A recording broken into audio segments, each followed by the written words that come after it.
The guns came through Prescott in crates marked flour. The bullets rode in barrels labeled molasses. And the man who signed for them every week was the same man who sat on the town council and shook hands with the territorial marshal at Sunday supper. No one suspected him, not for months. Not until the night a stagecoach was hit south of Skull Valley, and among the spent shells glittering in the moonlight, someone found a cartridge that should not have existed, a special load, custom-made, sold by only one merchant in all of northern Arizona. By then, 3 men were dead, and the questions that followed would crack open a town that thought it knew itself. But that discovery came later. The unraveling came slowly, quietly, like water seeping through stone. The town of Prescott in the autumn of 1879 was a place caught between two worlds. It had begun as a mining camp, rough and raw, but time and fortune had given it wider streets, whitewashed storefronts, a courthouse built of granite hauled down from the mountain, and enough respectability that women could walk unescorted past the saloons without drawing more than a tipped hat. The territorial governor kept an office there. Circuit judges came through. There was talk of a railroad spur, maybe within the decade. At the center of town, on the corner of Montezuma and Gurley, stood a mercantile with tall windows and a painted sign that read Callaway and Sons, though there were no sons, only one man. His name was Samuel Callaway, and he had run the store for nearly 8 years. He was lean and precise, with graying hair combed back from a high forehead and hands that moved over ledgers and inventory lists with the care of a jeweler. He wore a vest even in summer. He did not drink, did not gamble, and did not raise his voice.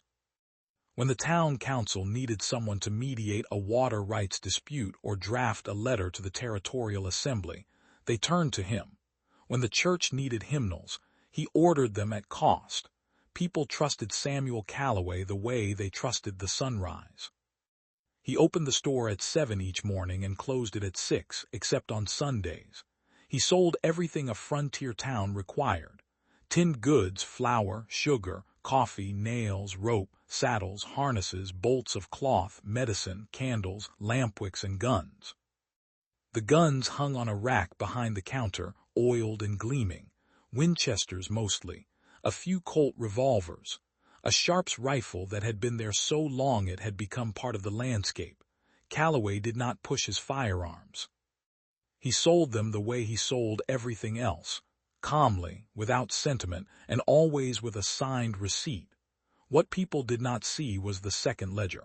It was kept in a locked drawer beneath the cash box, and it recorded a different kind of commerce: names, dates, quantities. Payments made in gold dust and crumpled bills, sometimes in trade. The entries were coded, simple notations that would mean nothing to a casual observer. But Samuel Callaway knew what they meant: every rifle that left his back door under cover of darkness, every crate that never appeared on his public inventory, every transaction that fed a network stretching south into the territories and west, toward the canyon country where men lived outside the law. He had not planned it this way, or perhaps he had, and simply told himself otherwise. It had begun 3 years earlier, in the winter of 1876. A man named Ezra Tull had come into the store one evening just before closing. He was broad-shouldered and soft-spoken, with a scar that ran from his temple to his jaw. He had asked for ammunition, a specific kind, more than any honest rancher would need. Callaway had sold it to him without question, but Tull had lingered. "You ever think about expanding your business?" Tull had asked. "I do well enough," Callaway had replied. Callaway should have refused, should have shown the man the door.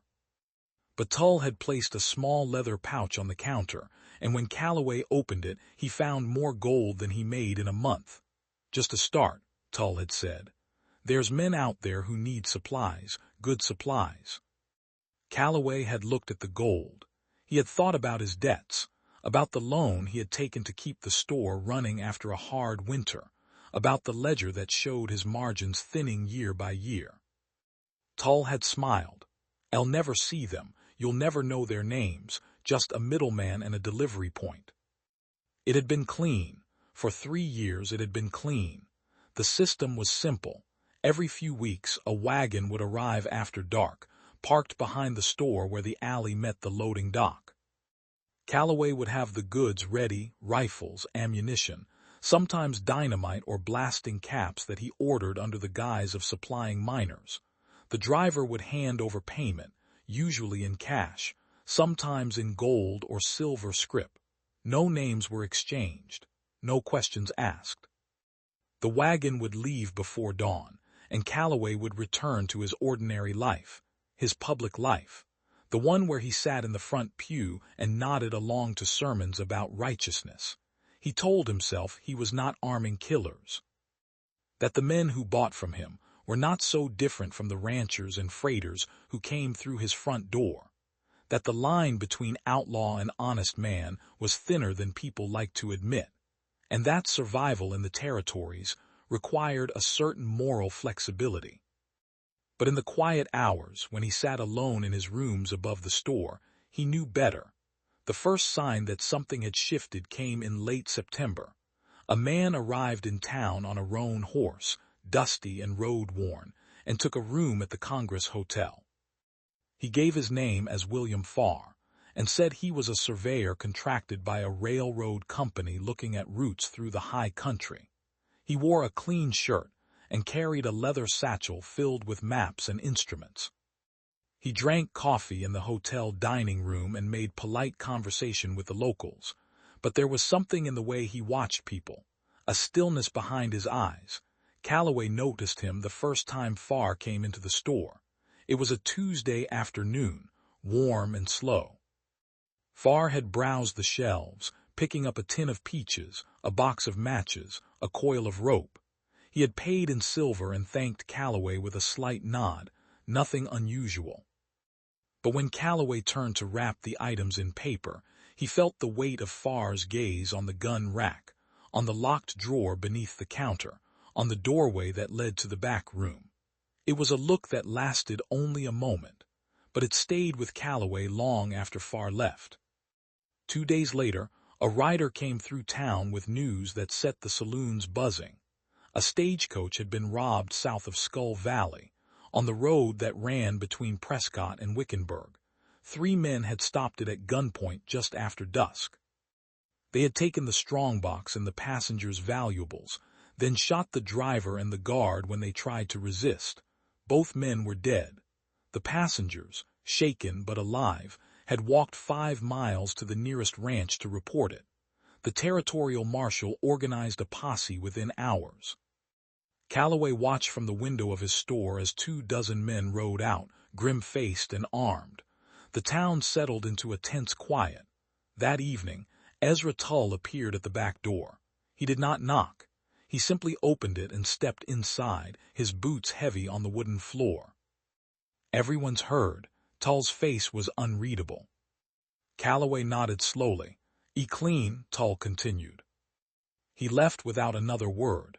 The posse returned 3 days later, empty-handed. They had tracked the robbers into the broken country west of Date Creek, but the trail had gone cold in the rocks.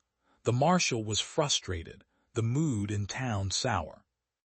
Men gathered in the saloons and talked in low voices about the boldness of outlaws, about how the law was stretched too thin, about whether Prescott was as safe as people liked to believe. Calloway kept to his routine. He opened the store, served his customers, balanced his books. He smiled and nodded and offered no opinions. But at night, lying in his narrow bed, he could not stop thinking about the stagecoach, about the 2 men killed, about the guns that might have been used, and where they might have come from. He told himself there was no way to know. That the weapons could have been bought anywhere from anyone, that he was not responsible for what other men did. But the doubt crept in, slow and cold. Then came the detail that changed everything.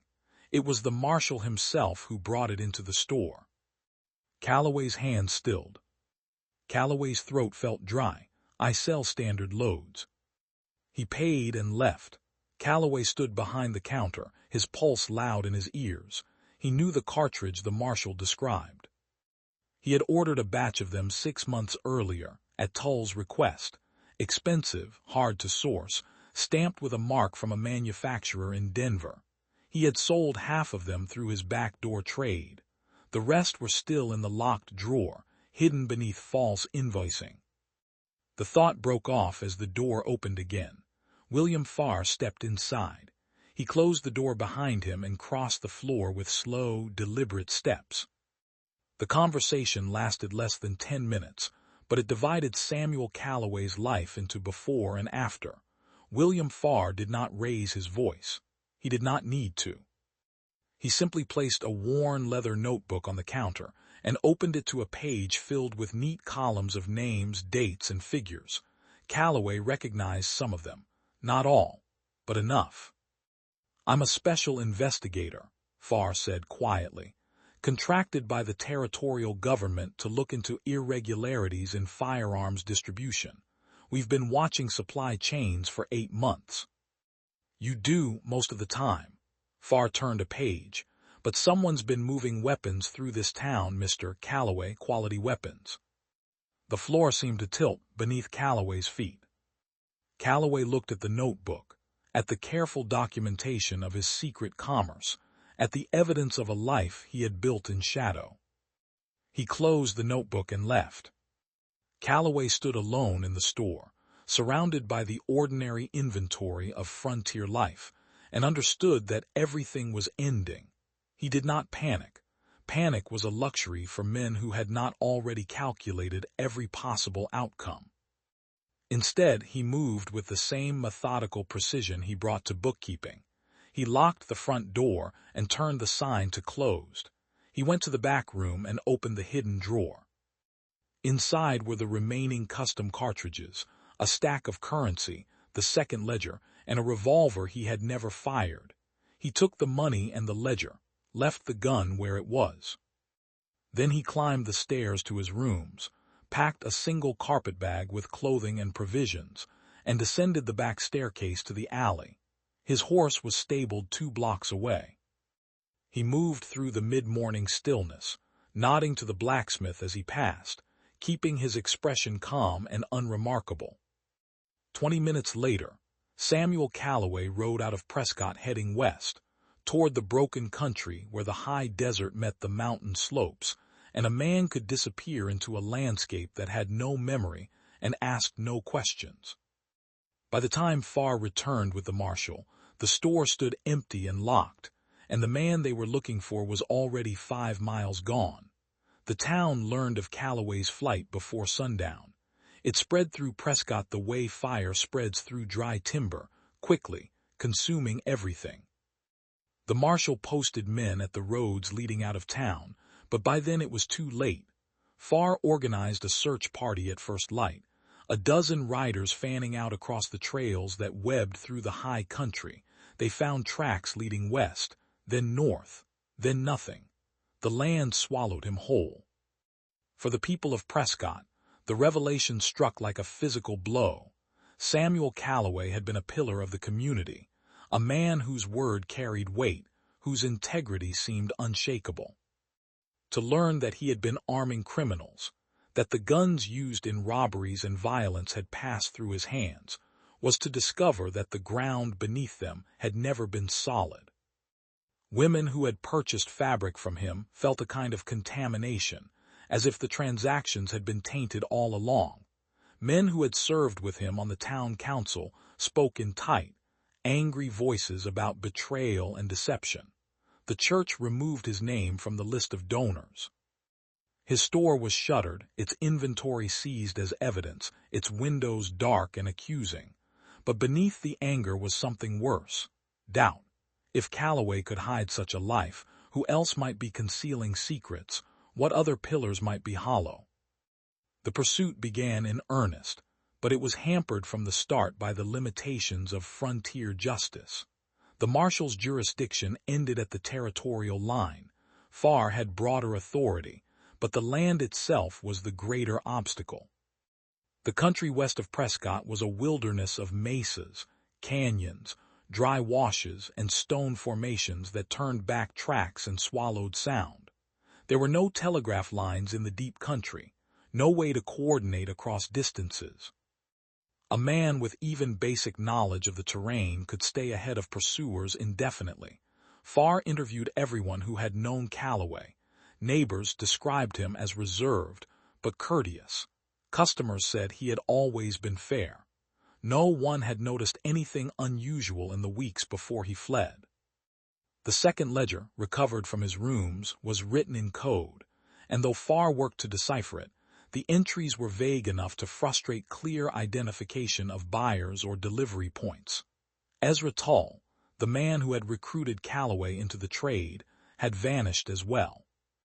His last known location was a ranch near the Hasyampa River, but when Farr arrived there with a posse, the buildings were abandoned, and the only signs of life were the tracks of horses heading south toward the border territories. The marshal leaned back in his chair, exhausted. Farr had no answer. Weeks passed, then months. Sightings trickled in, each one pursued, each one leading nowhere. A rancher near Skull Valley reported selling provisions to a man matching Calloway's description. A prospector claimed to have seen him camped near a spring in the Bradshaw Mountains. A shopkeeper in a settlement called Stanton said a quiet man with graying hair had purchased coffee and jerky, paid in silver, and ridden north. Every report was investigated. Every trail went cold. The problem was that Calloway looked like 100 other men in the territories. Lean, weathered, unremarkable, he did not stand out. And in a land where strangers passed through constantly, where questions were considered impolite and privacy was a kind of currency, a man who wanted to disappear had every advantage. The posse eventually disbanded. Farr continued alone, riding circuits through the territory, checking with sheriffs and traders, following rumors that grew thinner with each passing week.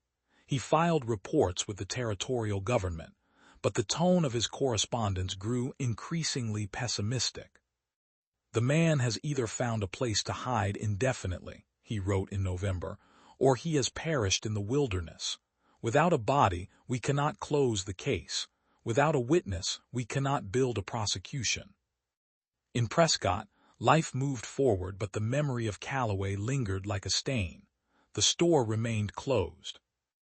Eventually, the town council auctioned off the inventory to settle debts, and the building was leased to a new merchant from Tucson. But people avoided it for months, as if the walls themselves were complicit. The families of the men killed in the Skull Valley robbery demanded justice.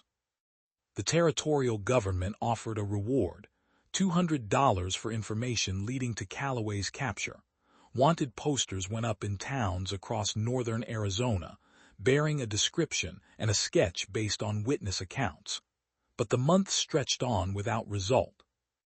In time, the anger faded into something quieter, resignation, bitterness, the understanding that the frontier was a place where men could slip through the cracks and never be found.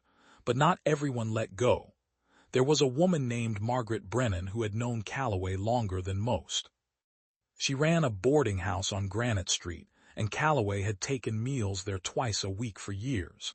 They had never been close, but she had found him to be polite and punctual, a man who paid his bills on time and never caused trouble. When the news broke, she refused to believe it at first. Then, when the evidence became undeniable, she felt a kind of grief that surprised her.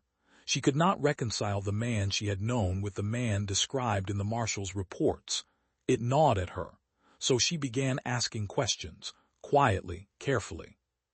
She spoke to people who had done business with him, to the clerk who had worked in his store, to the banker who had managed his accounts.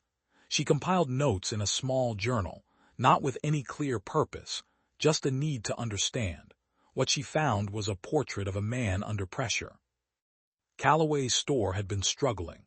He had taken loans, refinanced debts, made payments that barely covered interest. The margins on legitimate trade were thin, and competition from larger suppliers in Phoenix was increasing. He had been, in essence, a man standing on eroding ground. Margaret did not excuse what he had done, but she came to see it as something other than simple greed.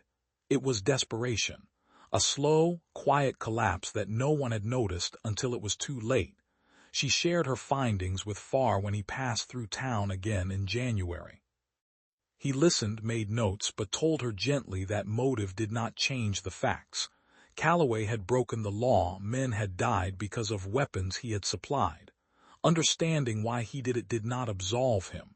Margaret nodded, but she kept the journal. And she kept listening. Winter gave way to spring. Spring to summer. Farr's visits to Prescott became less frequent. Other cases demanded his attention. The territorial government reassigned him to investigate corruption in the land office, and though Calloway's case remained technically open, it drifted into the background. The reward money went unclaimed, but the stories persisted. In saloons and around campfires, men told tales of the merchant who had vanished.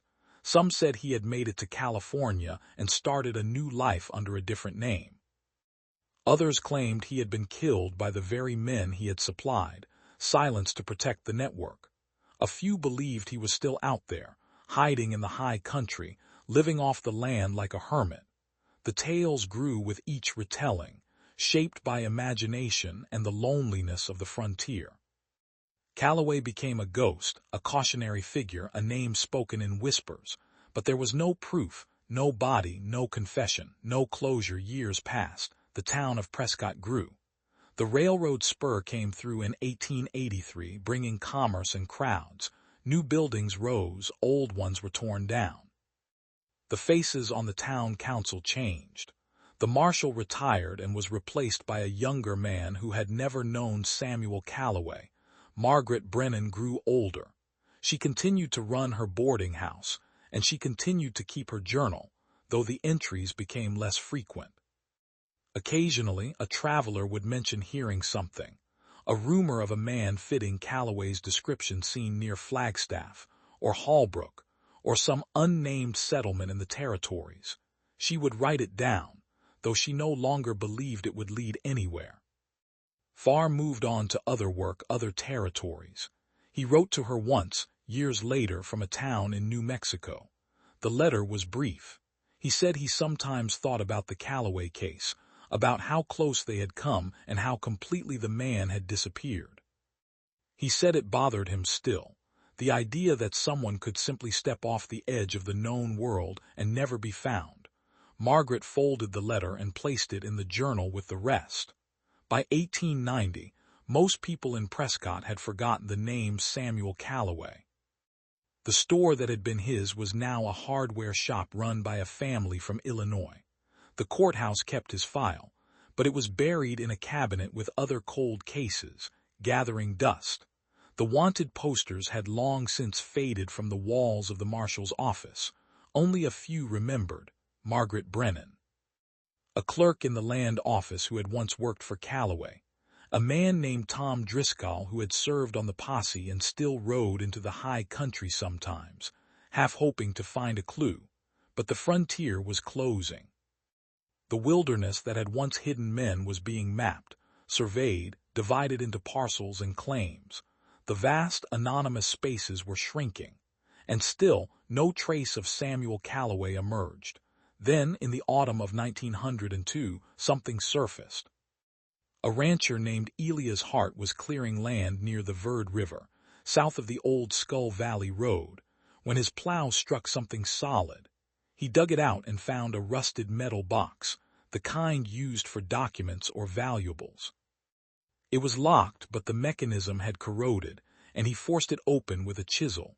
Inside was a leather-bound ledger, badly damaged by moisture but still partially legible. There were also letters, a few tarnished coins, and a small photograph of a woman Hart did not recognize.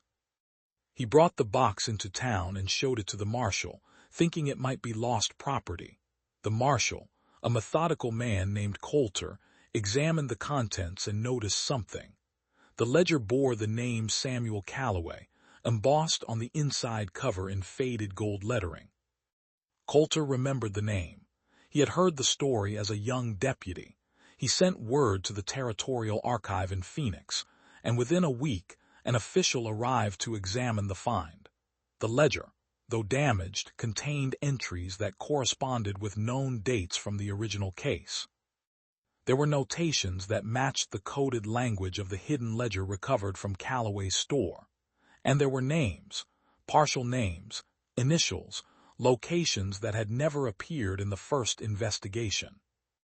One entry, dated October 1879, referenced a meeting at a place called Copper Wells, a now-abandoned mining site in the foothills west of Prescott. The note suggested Calloway had intended to meet someone there, possibly to finalize an arrangement or settle accounts. Copper Wells had never been searched. It had not appeared in any of the original witness statements. The official contacted Margaret Brennan, now elderly and living quietly in the same boarding house she had run for decades. "Do you know what this entry means?" the official asked, pointing to the reference to Copper Wells. She studied it, then looked up. Within days, a new search was organized. Copper Wells was remote, difficult to reach, the trails overgrown and the buildings long since collapsed. But a team went out, guided by old maps and the faint memory of prospectors who had worked the area decades before. They searched for 3 days, combing through the ruins, the creek beds, the rock falls. On the 3rd day they found something, not a body, but a camp, the remains of a fire pit, a rusted canteen, a torn piece of canvas that might have been part of a shelter. And buried beneath a cairn of stones, wrapped in oilcloth, another document. It was a letter, written in Calloway's hand, addressed to no one. The letter was brief. It spoke of regret, of choices made in desperation, of a life unraveling. The letter was dated November 1879, more than a month after Calloway had fled Prescott. The discovery reopened the case officially. Investigators began cross-referencing the new information with old reports, tracing connections that had been missed the first time. Margaret Brennan's journal, preserved all those years, was examined and found to contain details that aligned with the newly recovered ledger. The search for Samuel Calloway began again, but this time it was not a hunt for a fugitive. It was an excavation of history, an attempt to reconstruct the final months of a man who had chosen exile over capture. Where did he go, and if he died out there, alone in the wilderness, did anyone ever know? The investigation that followed the discovery at Copper Wells moved with the particular slowness of institutional memory trying to catch up with itself. Letters were written to archives in Denver and San Francisco. Old witnesses were contacted, those still living.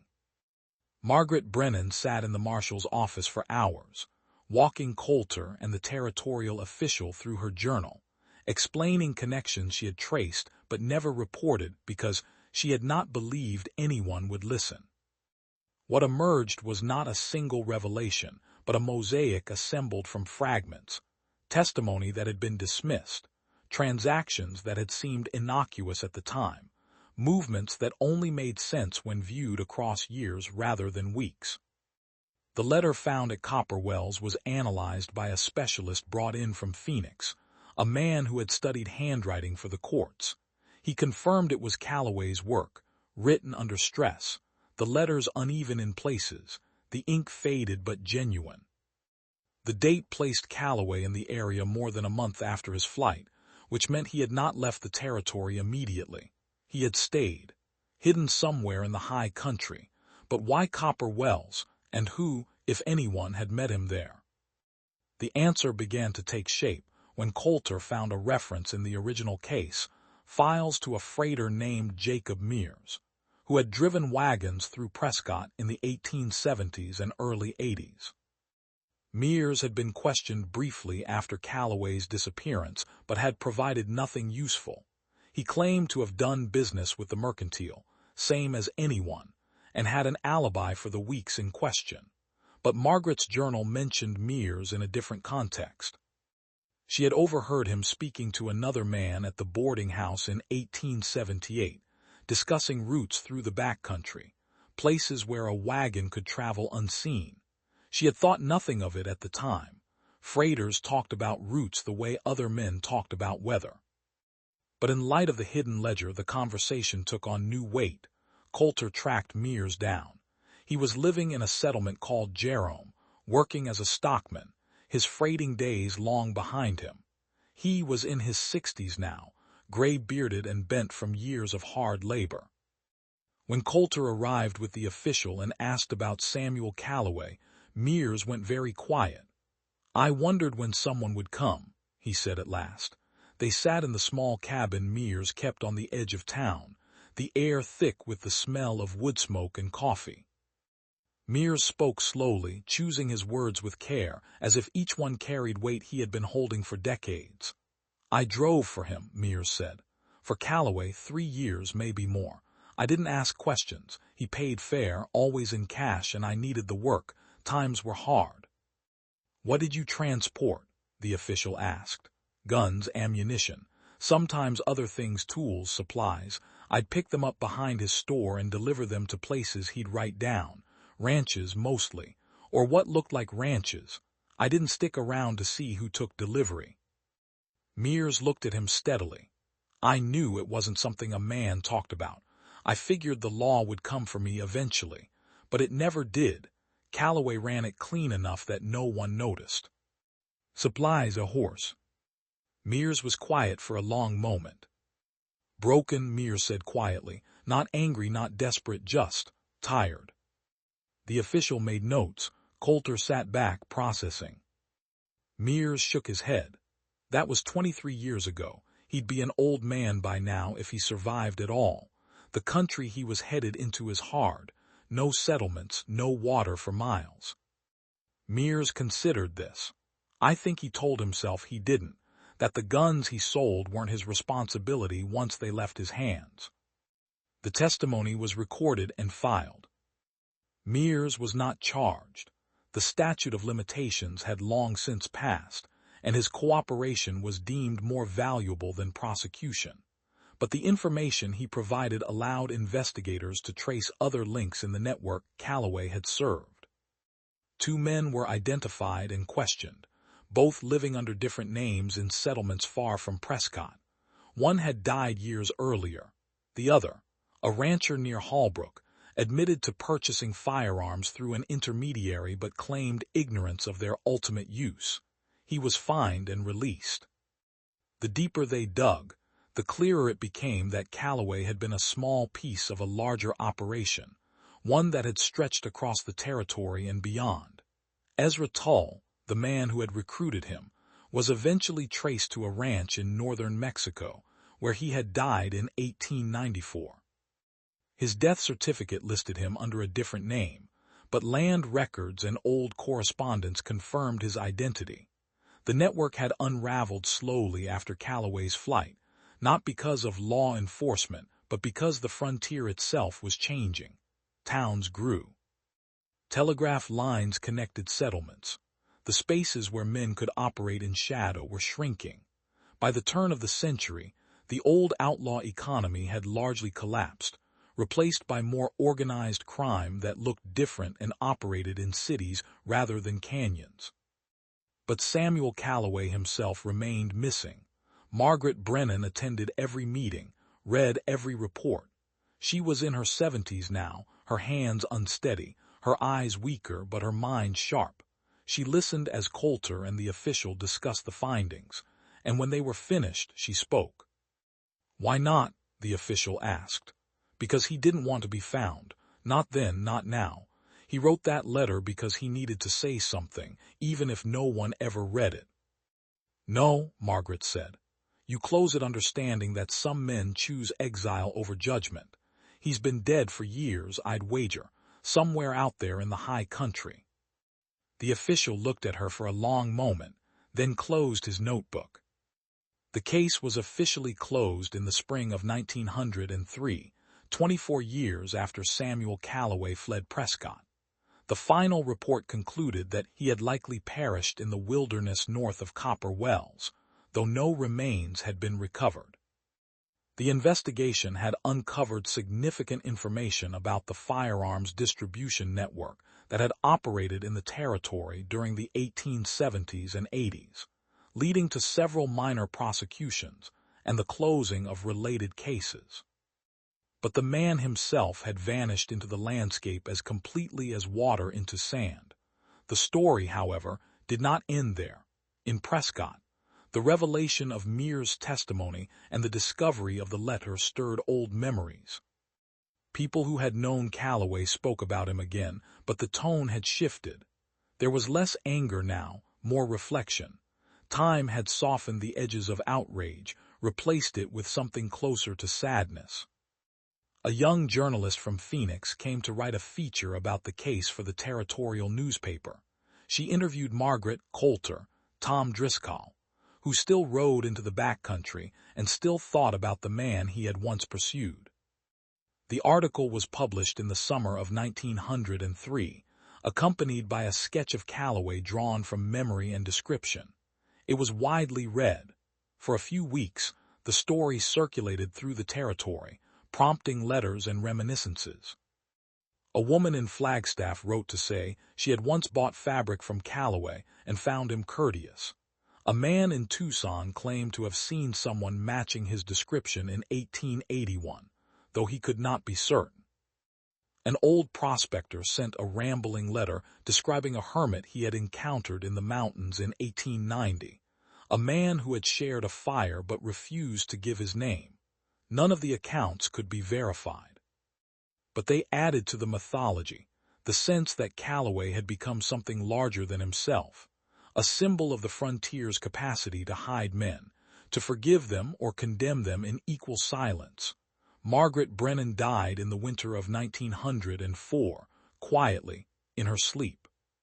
She left behind the boarding house, a modest sum of money, and the journal she had kept for 25 years.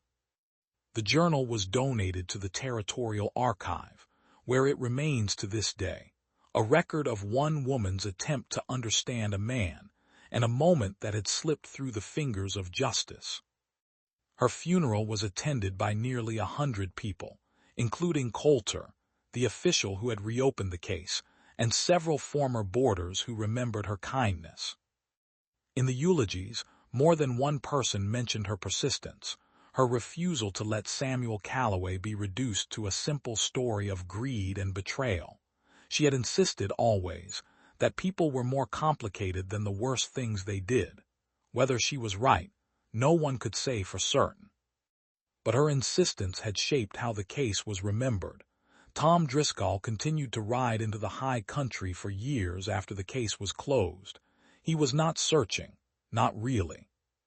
But he carried the memory of that pursuit, the weeks spent tracking a man who had vanished as if the earth had opened and swallowed him whole.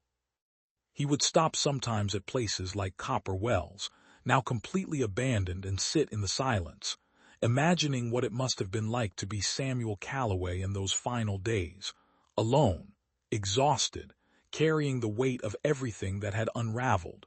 Driscoll never found anything. No sign, no trace, but he came to understand something Margaret had known, that the wilderness gave no answers. It simply held what was given to it, without judgment, without memory. He died in 1927, an old man by then, respected in Prescott as one of the last living links to the territorial days. At his funeral, someone mentioned the Calloway case, and a younger generation asked questions. The older folks told the story, the way it had been passed down, shaped by time and retelling into something both true and mythic. And in that telling, Samuel Calloway lived on, not as the man he had been, but as the idea of him, the figure who had stepped off the edge of the known world and never returned. The store that had been his changed hands several more times over the decades.